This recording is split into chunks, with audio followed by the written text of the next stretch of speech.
మీ car కి best ceramic coating premier care Apexer car detailing studio for contact.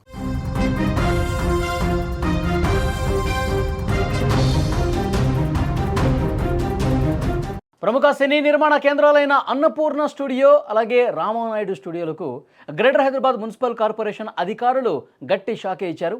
Trade license fee చెల్లింపులో భారీ వ్యత్యాసాలు ఉన్నట్లుగా గుర్తించింది జిహెచ్ఎంసీ సర్కిల్ 18 అధికారులు పూర్తి స్థాయిలో ఫీజు చెల్లించాలంటూ శుక్రవారం రోజు ఈ 2 స్టూడియోలకి నోటీసులు జారీ చేశారు. స్టూడియోలు తమ వాస్తవ వ్యాపార విస్తీర్ణాన్ని కావాలనే తక్కువగా చూపిస్తూ సంవత్సరాలుగా తక్కువ మొత్తంలో ట్రేడ్ లైసెన్స్ ఫీజులు చెల్లిస్తున్నట్లుగా అధికారుల దృష్టికి వచ్చింది. దీని కారణంగా బల్దియా ఖజానాకు గణనీయమైనటువంటి నష్టం వాటిల్లినట్టుగా సమాచారం.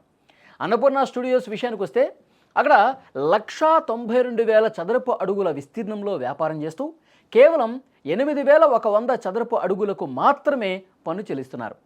చెల్లించాల్సిన ఫీజు 11,52,000 రూపాయలు కాగా కేవలం 49,000 రూపాయలు మాత్రమే చెల్లిస్తున్నట్టుగా అధికారులు గుర్తించారు. అలాగే రామానాయుడు స్టూడియోస్ విషయానికి వస్తే ఇక్కడ అదే పరిస్థితి ఉంది. 68,000 చదరపు అడుగుల్లో వ్యాపారం చేస్తూ కేవలం 1,900 చదరపు అడుగులకు మాత్రమే ఇక్కడ పన్ను చెల్లిస్తున్నారు. 2,73,000 యాక్చువల్గా కట్టాల్సింది పన్ను, కేవలం 7,600 రూపాయలు మాత్రమే చెల్లిస్తున్నారని అధికారులు తెలియజేశారు. దీంతో పూర్తి స్థాయిలో ట్రేడ్ లైసెన్స్ ఫీజు చెల్లించాలని నోటీసులు జారీ చేశారు. ప్రముఖ సంస్థలు పన్నులు ఎగవేస్తున్నటువంటి వార్త తెలుగు సినీ పరిశ్రమలో ప్రస్తుతం చర్చనీయాంశంగా మారింది.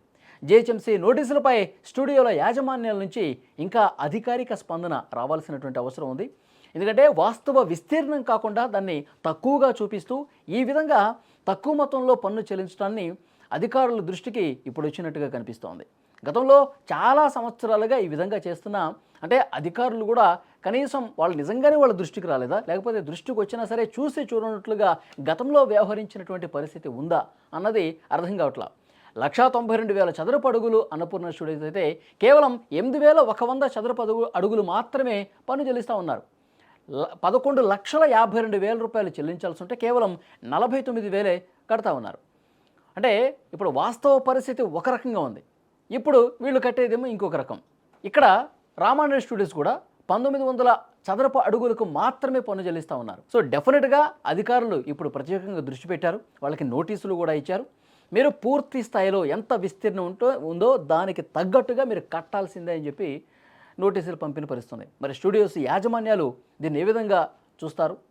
ఒకవేళ పన్ను వాస్తవ పరిస్థితుల్లో కట్టించుకుంటే గతంలో ఎన్ని సంవత్సరాలుగా వీళ్ళు తక్కువ మొత్తంలో కడతా ఉన్నారో అవి మొత్తాన్ని కట్టించుకుంటారా, లేదంటే ఇక నుంచి అయినా వీళ్ళు వాస్తవ విస్తీర్ణం దృష్ట్యా ఎంత పన్ను చెల్లించాలో అంత పన్ను ఇప్పటి నుంచైనా చెల్లించండి అని చెప్పే అవకాశం ఉందా? ఇవన్నీ కూడా రాబోయే కాలంలో తెలుస్తుంది. అయితే ఈ 2 స్టూడియోల యాజమాన్యాలు జిహెచ్ఎంసీ నోటీసులకు ఎలా స్పందిస్తాయన్నది చూడాలి.